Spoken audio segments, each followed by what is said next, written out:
All right, it may be one school in York Region, but a sobering reminder this morning for parents to remind their kids about proper hygiene. A Thornhill Elementary School undergoing a thorough sanitation right now after nearly 200 kids were sent home sick last week, possibly from norovirus. A team of workers has been working all night to clean and disinfect Thornhill Woods Public School. 192 students were sent home Friday after experiencing vomiting, diarrhea, and fever. Number of students were still off sick yesterday. York Region Public Health says they have not yet confirmed the outbreak is norovirus, but the symptoms and recovery time are typical of it.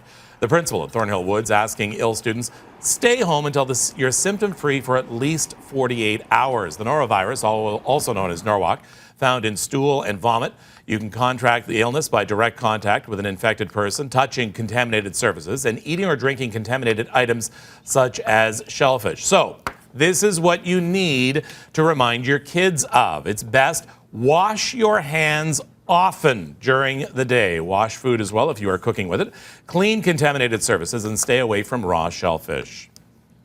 Well, the future is waiting for Old City Hall. The debate underway. What should we do when the courts move out?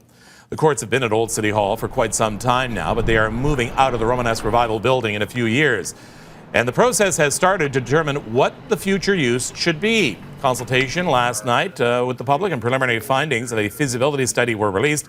One of the current ideas for the E.J. Lennox design building, turn it into a museum. The city right now has its historic artifacts stored in a warehouse. The provincial court's expected to be out of the building in 2021. So we're asking you this morning, what should they do with it? Make it a public commons, heritage turned future, online services, meeting places, a truly public place for people. There's a great idea. Make it a place of the people. And Mike telling us a History of Toronto museum would be nice, as well as space for local artists to rent out. Biz startups can rent space. We want to hear from you. Tweet us what should be done with the building. Well, Donald Trump changing his tone, softening his bold campaign stance on several issues like climate change, torture, and more. He finally had an interview that had originally been canceled with the New York Times. It happened after the president-elect slammed the paper and canceled the meeting on Twitter. Trump said that he has an open mind when it comes to climate change. While campaigning, Trump said he was a non-believer in climate change.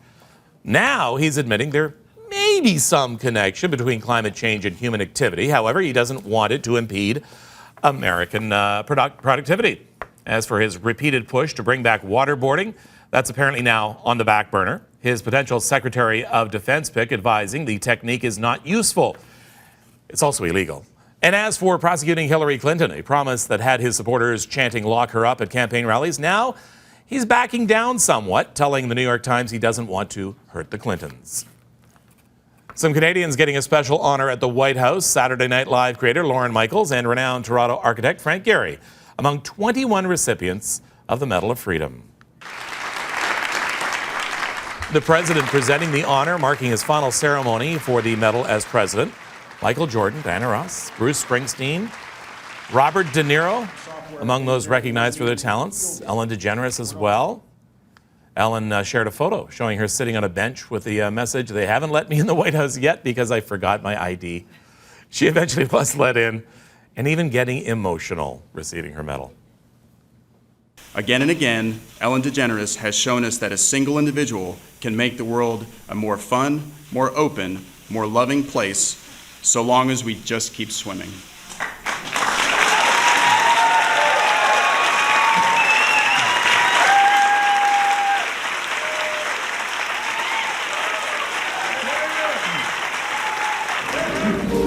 Yeah, keep on swimming, of course, a line from Finding Nemo in which Ellen voiced. And then there was this. The mannequin challenge makes it to the Oval Office.